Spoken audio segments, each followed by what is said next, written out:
వార్తా విశేషాల అప్డేట్స్ కోసం మా నవ్యాంధ్ర న్యూస్ ఛానల్ని తప్పకుండా చూడండి. ఆంధ్రప్రదేశ్ రాష్ట్ర రాజకీయాల్లో ఒక వినూత్నమైన రీతిలో ఈరోజు అధికారంలో ఉన్న కూటమి ప్రభుత్వం, అట్లాగే తెలుగుదేశం పార్టీ జాతీయ అధ్యక్షుడు నారా చంద్రబాబు నాయుడు గారు, మన జనసేన పార్టీ అధినేత పవన్ కళ్యాణ్ గారు మరియు బీజేపీ నాయకులు అందరూ కలిసి ఈ రాష్ట్రాన్ని అభివృద్ధి పదంలో నడపాలా, అభివృద్ధి వైపు పరుగులు తీయించాలా, ఏ సంక్షేమ పథకాలైతే సూపర్ 6గా హామీలు ఇచ్చారో ఆ హామీలన్నింటినీ ఒక్కొక్కటిగా మనము అమలు చేయాలని తాపత్రయపడుతున్న నేపథ్యంలో ఈ రాష్ట్రంలో కూటమి ప్రభుత్వానికి, అట్లాగే నారా లోకేష్ గారి నాయకత్వానికి మద్దతు పెరుగుతున్న నేపథ్యంలో ఈ రాష్ట్రంలోని ప్రతిపక్ష పార్టీ అయిన వైఎస్ఆర్సీపీ అధ్యక్షుడు మరియు పులివెందుల ఎమ్మెల్యే జగన్మోహన్ రెడ్డి గారు తెగ బాధపడిపోతూ చిత్ర విచిత్రాలు చేస్తూ రకరకాల ఊర్లకు పోయి విన్యాసాలు చేస్తూ దాంతోపాటు 2 రోజులకు ఒకసారి ఒక ప్రెస్ మీట్ పెడుతూ తెగ హడావుడి చేస్తున్నారు. ఆయన ఏదో హడావుడి చేస్తే ప్రజలు ఆయన ఏదో గొప్పగా జనం కోసం పరిగెడుతున్నాడని భ్రమపడతారనేది ఆయన భావన. ఆయన హడావుడి చేస్తే తెలుగుదేశం పార్టీ నాయకులు ఎక్కడ భయపడతారో అనే ఒక భావన, అట్లాగే కూటమి ప్రభుత్వం నాకు భయపడి పనిచేస్తుందనే ఒక భావనలో, ఒక భ్రమలో అతను ఉన్నాడు. అది వాస్తవం కాదు. ఇట్లాంటి అరాచక పాలకులకు తెలుగుదేశం పార్టీ కానీ, అట్లాగే మా నాయకుడు నారా లోకేష్ గారు కానీ ఎప్పటికీ భయపడరని చెప్పడానికే ఈరోజు ఈ ప్రెస్ మీట్ ముందుకు వస్తున్నాం. ఒక్కొక్కటిగా మాట్లాడతాం. ఈరోజు జగన్మోహన్ రెడ్డి గారు అంటున్నారు, ఆయన ఏదో జనం కోసం పరిగెడుతూ ఉంటే ఆయన ఆపుతున్నారట. 500 కన్నా మించి జనం రాకూడదు, నువ్వు ఎక్కడికి పోకూడదు అని బ్యారికేడ్లు పెడుతున్నారట. మేము ఒక్కటే సూటిగా ప్రశ్నిస్తున్నాం, జగన్మోహన్ రెడ్డి గారు మీరు సరైన పద్ధతిలో జనం దగ్గరికి పోతూ ఉంటే మీకు ఏ రోజైనా ఈ పాలన, ఈ ప్రభుత్వం అడ్డుపడిందా? మీరు చిత్ర విచిత్రాలు చేస్తున్నారు. నువ్వు పరామర్శించడానికి ఒక ఇంటికి పోతే ఆ చుట్టూరు వేల మందిని పోగు చేయడం, డబ్బులు ఇచ్చి మందు పోసి గంజాయి వాళ్ళందరికీ సరఫరా చేసి 30 ఏళ్ళ లోపల ఉన్న ఎంతో మంది యువకులను మీరు లోపరుచుకొని వారికి రకరకాల ప్రలోభాలు గురి చేసి మీరు ఆ వేల మంది యువకులను మీ చుట్టూరు తిప్పుకొని, అబ్బా జగన్ అంటే అసలు సినిమా హీరో కన్నా గొప్పగా అట్రాక్షన్ ఉంది, ఆయన అంటే జనం పడి చేస్తున్నారనే ఒక భ్రమ కల్పించడానికి మీరు పరిగెడుతున్న నేపథ్యంలోనే మొన్న మీరే చూశారు, సత్తెనపల్లి దగ్గర ఒక ముసలాయన, ఆయన కాలు చక్రాల కింద ఎలా నలిగిపోయారో, ఇంతకన్నా దారుణమైన పరిస్థితి ఎక్కడైనా ఉందా? అలాంటి పరిస్థితుల్లో ఆయన మీటింగ్కి వచ్చిన జనం ఇబ్బంది పడుతున్నారని, ఆయన మీటింగ్కి వచ్చిన ప్రజలు చనిపోతున్నారని, ఆ మీటింగులను క్రమబద్ధీకరించడానికి పోలీసులు ఆంక్షలు పెడితే అదేదో జగన్మోహన్ రెడ్డిని ఆపడానికి, జగన్మోహన్ రెడ్డిని ప్రజల్లో తిరక్కడా చేయడానికి ప్రభుత్వం అడ్డుపడుతుందని ఆయన ఆరోపించడం నిజంగా ఇది అన్యాయం, దుర్మార్గం, అరాచకం. మీరు ఒక్కసారి గమనించండి, ఇదే వ్యక్తి గత 5 ఏళ్ల వైసీపీ పాలనలో సెక్షన్ 30 యాక్ట్ మీకు గుర్తునే ఉంటుంది, ఎప్పుడో బ్రిటిష్ కాలంలో భారతీయులను అణిచివేయడానికి ఉపయోగించిన సెక్షన్ 30 యాక్ట్ని ఈ ఆంధ్రప్రదేశ్లో అమలు చేసిన మొట్టమొదటి ముఖ్యమంత్రి నువ్వు కాదా జగన్ అని మేము సూటిగా ప్రశ్నిస్తున్నాం. అట్లాగే ఆ సెక్షన్ 30 యాక్ట్ను పెట్టుకొని కనీసం నడగద్ది కూడా నువ్వు ఎక్కడ ధర్నా కూర్చొనిలా, ఎక్కడ ఒక ర్యాలీ చేయనిలా, ఎక్కడ ఏ తెలుగుదేశం పార్టీ నాయకులను కనీసం కండువ వేసుకుని రోడ్డు మీద తిరిగే పరిస్థితి లేకుండా ఆ రోజు నువ్వు అరాచక పాలన చేసి ఈ రోజు నువ్వేదో ఒక గొప్ప పరిపాలకుడు, నువ్వేదో చాలా న్యాయం చేసావు జనానికి, ఇప్పుడేదో అన్యాయం జరుగుతుందని నువ్వు అమాయకుల్లాగా నీ మనసంతా సైకోయిజం. నువ్వు చేసింది అరాజక పరిపాలన. నువ్వు బేగరంగా అందరిని ఇబ్బంది పెట్టావు.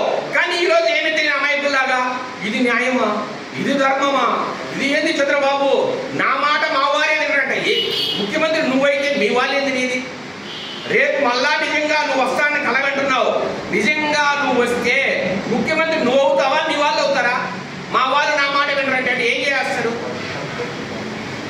ఇక్కడ సూటిగా ఒకటే చెప్పదలుచుకున్నాం. జగన్మోహన్ రెడ్డి ఈరోజు ఫ్రస్ట్రేషన్ లో ఉన్నాడు. జగన్మోహన్ రెడ్డి కనీసం ప్రెస్ మీట్ పెట్టడానికి నాయకులు దొరకట్లా. ఏ నాయకులైతే ఆమోదుల్లాగా ఇంత నోరేసుకొని మాట్లాడారో తెలుగుదేశం పార్టీ నాయకులు కానీ కార్యకర్తలు కానీ ఆ రోజు 5 సంవత్సరాల పరిపాలనలో కనీసం వాళ్ళు ఎవరు కూడా ఇప్పుడు అంతా కనుమరుగే పరిస్థితి. ఎవరు కూడా ఒక ప్రెస్ మీట్ పెట్టో రోడ్డు మీదకి వచ్చి మాట్లాడే పరిస్థితి లేకుండా పోయింది. కాబట్టి దిక్కులేని పరిస్థితుల్లో ఈరోజు జగన్మోహన్ రెడ్డి గారు ఈరోజు బయటకు వచ్చి ప్రెస్ మీట్ పెడుతున్నారు. గత 5 ఏళ్ల పాలనలో నువ్వు ఎన్ని ప్రెస్ మీట్ పెట్టావు? ఒక్కసారి ఆలోచించాలి. జనమంతా కూడా ఆలోచించాలి. ఈరోజు ఆంధ్రరాష్ట్ర ప్రజానీకం గత 5 ఏళ్ల పరిపాలనలో ఎన్నో సమస్యల్లో ఉన్నప్పుడు ఎన్ని రోజులు నువ్వు ప్రెస్ మీట్ వచ్చావు జగన్మోహన్ రెడ్డి గారు? ఒక్కసారి ఆలోచించండి. ఈ రోజు 2 రోజులకు ఒకసారి ప్రెస్ మీట్ పెడుతున్నావు. ఏమంటే నీ కోసం ప్రెస్ మీట్లు పెట్టే నాయకులు లేకుండా పోవడం, వారు చెప్పిన కహానీలు కూడా వెళ్ళలేకపోవడం, జనంలో మిమ్మల్ని చిత్రించుకోవడం. అందుకనే నువ్వు బయటకు వస్తున్నావు. ఈ రోజు మీరు చేసిన అరాచకాలు, మీరు చేసిన కుంభకోణాలు, 1-2 కుంభకోణాలు, ఒక్క లిక్కర్ కుంభకోణంలోనే 1,00,000 కోట్ల అవినీతి. మళ్ళా చెప్తున్నా ఆన్ రికార్డ్, ఒక్క లిక్కర్ కుంభకోణంలో 1,00,000 కోట్ల అవినీతి.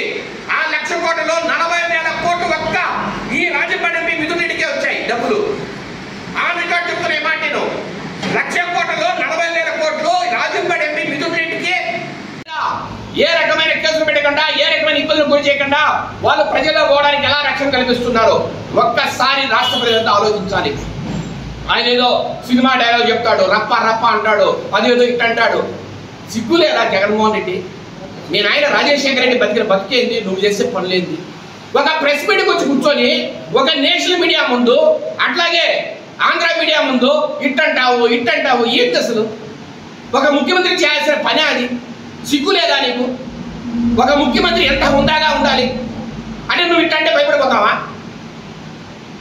మీ నాయన వైఎస్ రాజశేఖర రెడ్డి, వాళ్ళ నాయన రాజారెడ్డి, ఇంకా వాళ్ళ నాయన పేరు ఏదైనా తెచ్చుకోండి, ఏడోడు భయపడేవాడు లేడు. తెలుగుదేశం పార్టీ 43 సంవత్సరాల చరిత్ర గల పార్టీ ఇది. ఎన్టీ రామారావు, మహానుభావుడు ఎన్టీ రామారావు గారు స్థాపించిన పార్టీ ఇది. ఆంధ్రలో ఆంధ్రప్రదేశ్కి వన్నెనిచ్చి ఈ రోజు లోకోత్తరమైన ఒక రోల్ పోషిస్తున్న శ్రీ నారా చంద్రబాబు నాయుడు గారు అధ్యక్షుడు ఉన్న పార్టీ ఇది. అట్లాగే యువతకు ఒక తలమానికంగా తన మిలుగుతూ, తన ఆశయాలతో, తన అభివృద్ధితో ఈ రాష్ట్రాన్ని అభివృద్ధి పదవుల్లో నడిపిస్తున్న శ్రీ నారా లోకేష్ గారు నడిపిస్తున్న పార్టీ ఇది. మీకు భయపడతామా? మీకు తలంచుతామా? మీరు ఎందుకు కళ్ళగంటున్నారు? ఒకడోడో ఒక ఫ్లెక్సీ పెట్టుకుంటాడు, ఏదో ఇది గంగమ్మ జాతరలో కళ్ళకు వస్తామంటాడు. ఏందది? ఎంత జుగుప్సకరంగా ఉందని? అసలు డిగ్రీ అనేది ఉందా? ఇంకొకడేడో వస్తాడు, జగన్ 2.0 అంటాడు. నువ్వు ఎప్పుడు అధికారంలోకి వచ్చేది? వచ్చే మాత్రం నువ్వేం పీకుతావు? నీ వల్ల ఏమవుతుంది? నువ్వేమి గత 5 సంవత్సరాలు ఏం పీకావు? మా నాయకుని అరెస్ట్ చేశావు. తెలుగుదేశం పార్టీ అధినేత నారా చంద్రబాబు నాయుడు గారిని 53 రోజులు జైల్లో పెట్టావు. రకరకాల నాయకులు అరెస్ట్ చేసి ఇబ్బంది పెట్టావు. మమ్మల్ని రోడ్డు మీద ఎక్కడ చేశావు. ఇంతకన్నా నువ్వేం చేయగలవు? విచారిస్తే మాత్రం నీ వల్ల ఏమవుతుంది?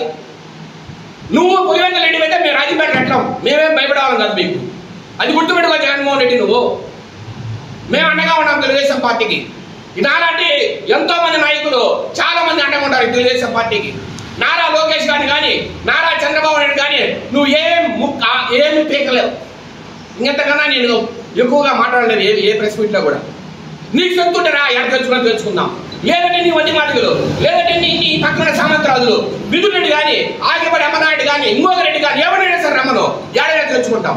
ఎవడు భయపడేవాళ్ళు లేడు. మీరు అర్థం చేసుకోండి.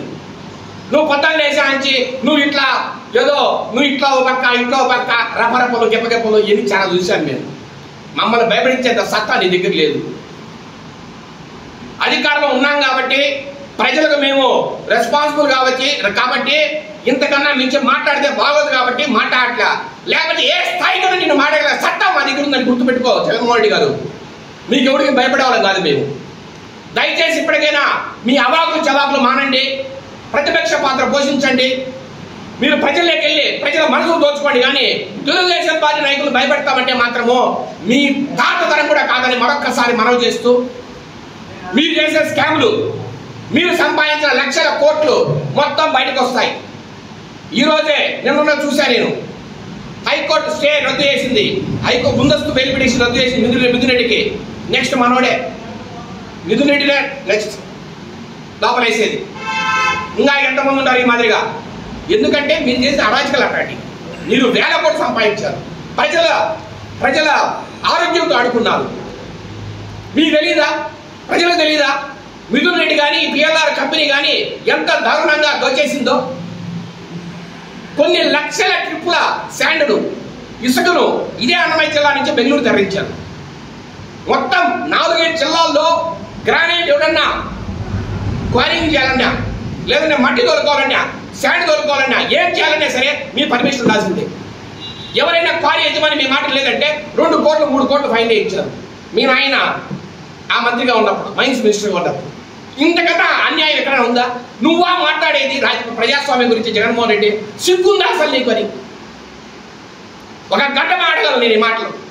మీరు చేసిన అరాచకాల మీద మైన్స్లో ఎన్ని కుంభకోణాలు ఉన్నాయి? లిక్కర్ కుంభకోణం ఎంతది? శాండ్ ఎంతది? రకరకాల కాంట్రాక్ట్లు మీరు అప్పగించి ఎంత దారుణంగా దోచేశారు, ఎంతమంది ఇబ్బంది పెట్టారు. ల్యాండ్ టైటిలింగ్ యాక్ట్ అనే ఒక చెత్త యాక్ట్ నువ్వు తెచ్చి మీరు ఎంత ఇబ్బంది పెట్టాలని ట్రై చేశారు. దేవుడు దయ బాగుంది కాబట్టి ప్రజలంతా టీడీపీకి ఓట్లేసి ఊపిరి పీల్చుకున్నారు ఈరోజు. లేదంటే మీరు నుండి ఇంకోసారి 5 సంవత్సరాలు మీరే వచ్చింది ఏంటి పరిస్థితి? ఆంధ్ర రాష్ట్ర పరిస్థితి సర్వనాశనం అయ్యేది కదా. మేము ఒక్కటే కోరుతున్నాం, ఆంధ్ర రాష్ట్ర ప్రజానీకానికి ఒక్కటే విజ్ఞప్తి చేస్తున్నాం. దయచేసి 2019 నుంచి 24 వరకు ఉన్న పాలన ఎట్లా ఉంది, ఇప్పుడు 24 నుంచి ఇప్పుడు దొరుకుతున్న పాలన ఒక్కసారి బేరీజు వేసుకొని మీరు ఒక్కసారి ఆలోచించండి. ఎంత ప్రజాస్వామికంగా, ఎంత అర్థవంతంగా అభివృద్ధి పదంలో నడిపిస్తున్న చంద్రబాబు నాయుడు గారిని, లోకేష్ గారిని మీరు ఆశీర్వదించాలని మరొక్కసారి కోరుకుంటూ అందరికీ వినమ్రంగా తెలియజేస్తూ సెలవు తీసుకుంటున్నాం. జై తెలుగుదేశం. మరిన్ని వార్తా విశేషాల అప్డేట్స్ కోసం మా నవ్యాంధ్ర న్యూస్ ఛానల్ని తప్పకుండా చూడండి.